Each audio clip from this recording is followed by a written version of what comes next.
หมอยสูงค่ะหมอยสูงปีๆน้องๆผู้ปันแห้งเขาใส่หมอหอมกกอกค่ะมื้อนี้เป็นวันที่29เดือนธันวาปี2025ในตอนรายการเฮาค่ะตอนได้เดียวเนาะพี่น้องค่ะมารับถมตัวเองเกี่ยวกับเรื่องลองหลีฮู้และหลีฟังการใช้ยาโน้มในนั้นค่ะเพราะว่าเฮาค่ะมารัดเกี่ยวกับเรื่องลองยาโน้มในขยุ่มยำว่าหลายๆก็เตไล่ใจใจตื้อค่ะนะเมื่อหนังเมื่อพ้องที่เฮาค่ะรู้สึกว่าโหปั่นโหเมาโหไข้โหนักไข้เมามิงเฮ้อมอยว่าจังได๋ เพราะว่าเฮาค่ะเอายานมมานมไหนเหมือนหางป้อหลีอยู่หลีเศร้าถวยใจลมลงมาเจ้าแม่นค่ะหือดีในยานมนั่นค่ะมันสิมีอยู่หลายๆเมี่ยวค่ะนะเหมือนจังหนัง Menthol กาบนพิมพ์เสียนและน้ำมันเสียวหอมเจ้าในเนี่ยค่ะดีใน Menthol นั่นค่ะนะมันมีสารที่จอยเฮ็ดให้ลดหย่อมเฮ็ดให้หลอดเลือดเฮาค่ะนั่นอันที่มันไกมันป้องแล้วจังได๋ค่ะเนาะมันจอยลดหย่อมปันเฮ็ดให้เลือดลมไหลหลีค่ะเนาะหิมห้อมคนหนังเฮานั่นค่ะนะ เฮาก็มังป้อมังไหลเพราะว่าเฮาคาถูกย่ามแมงว่าหมดว่าสังว่าจังได๋ครบจีไหลเอายานมได้เอานำมานั่นค่ะนะมาต้าแล้วจังได๋ก็มันก็จ่อยไหลในตอนในป่าเฮ็ดจั่งใดคะยานมในก็จังหนังว่านั้นยาวค่ะเพราะว่าเฮาคาเอามาใจตื้อเมื่อเฮาคาโหลเตๆแลเมื่อเฮาคาเมาอะหังว่าจังไหนมันก็จ่อยไหลอยู่เฮ็ดจังไดนะก้อยกะว่าตอนตามังก็ได้ก็เอามาใจเอามาหนมในซัมพอจับจ้อยกว่าค่ะเนาะเอามาหนมกวนถึงตีซัมพอใส่ทงใส่ท้องจับตัวบ่อยู่ตาสิโกข้าวยามเฮ็ดจังได๋ค่ะเพราะว่าเฮาคาใจตื้ออยู่ตาสิได้ก็มันได้มีพรให้จ้าในนำเลอสิพรหลีกว่ายาวจังไหนคะนะแมนทอนอันว่านั่นค่ะมันเป็นสารที่อันมีพรต้มย้อนต่อออกค่ะเพราะว่าเฮาคาใจนำใจข้าวยาวเพราะว่าเนี่ยจึงมันเตเฮ็ดให้เฮาขาจับจ้อยมันเหมือนจังหนังยาเมากำนั่นยาวเนี่ยค่ะนะเพราะว่าใจถึงก็จับจ้อยกว่าเฮ็ดจังไหนเลยไสนั่นก็มันได้มีพรต้มย้อนต่อตั้งเขาฮ้องว่าสายอาหาระเฮาคาเหยอก็หลอดลมโถวยใจเฮาคา ปยก็มันเตได้เฮ็ดให้เขาฮ้องว่าพงคุณหนังเฮาค่ะในขณะที่คุณหนังเฮาเนี่ยมันก็เตจังเฮ็ดให้ติดจับเจอแมงไหลค่ะอันเฮาแห้งเหลือเสนั้นแต่ก็เตจังตึกคึกปอดเฮ็ดให้ปอดเฮาค่ะนั้นเจ็บเย็นปานไหลลูกกว่านเฮ็ดไหนค่ะ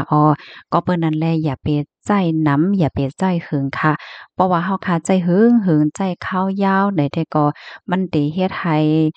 มีพรตุ้มยวนเฮาแห้งต่อรองถ้วยใจเฮาค่ะ เอากว่าเอามาในติเฮ็ดให้ถ้วยใจหยาบถ้วยใจกาบถ้วยใจอำไลเสก็ถึงที่ลืมโตแหวก็เป็นช็อกกว่าไหลจังไหนค่ะนะกำในเฮาค่ะสามารถด้วยเทียงพิมพ์แสนค่ะเนาะที่ในยาโนมันเขาเดียวใส่ไว้สารละลายเมียวอันนี้ก็มันก็มีข้อดีอยู่ค่ะนะมันก็ได้จอยเฮ็ดให้เหมือนจังหนังว่าโฮปานโฮมเมาเฮาค่ะนั่นลดยอมเฮ็ดจังไหนก้อยกาเพราะว่าเฮาค่ะโน้มอยู่ตัดสินในมันได้มีพรตุ่มย้อน มันยิงแค่นเตเตอร์เฮ็ดให้โหเฮาค่ะนั่นอ่าปั่นเมามาเหลือสิเก่าเนี่ยค่ะเหี่ยวก็เฮ็ดให้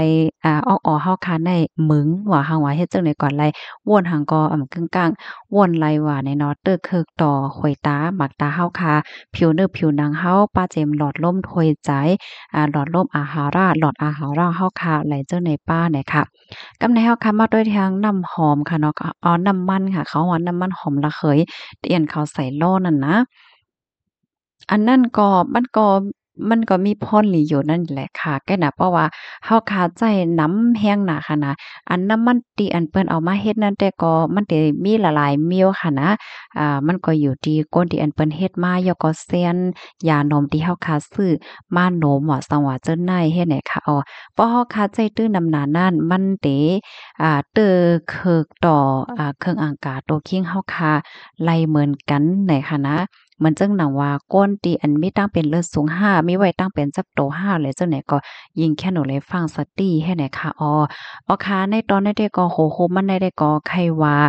ในยานมนั่นมันมีสารอยู่หลายๆเมี่ยวจังอันที่ว่ามานั่น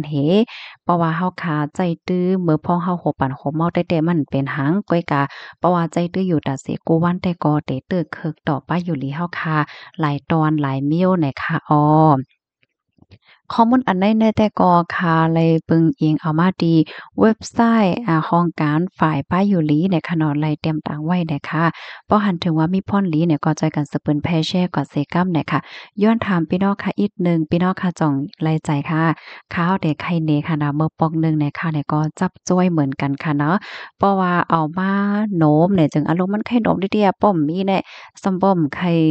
อยู่ไลจังไหนค่ะนะซื้อไว้จับฮองจับเฮิน ยอก็จ้ำโถงจ้ำหางจังไหนก็ซื้อไว้อยู่ตาเสค่ะนะยานมจังแนวค่ะก้อยก็ว่าหลังๆมาเดี๋ยวคัดก็คัดใจตืดเขาเนาะยินจมกูก็ค่ะพี่น้องค่ะโลจ่องยำติดจับจ้อยหาไข่เดกันเลยค่ะนะเอาค่ะบ่อยส่งค่ะ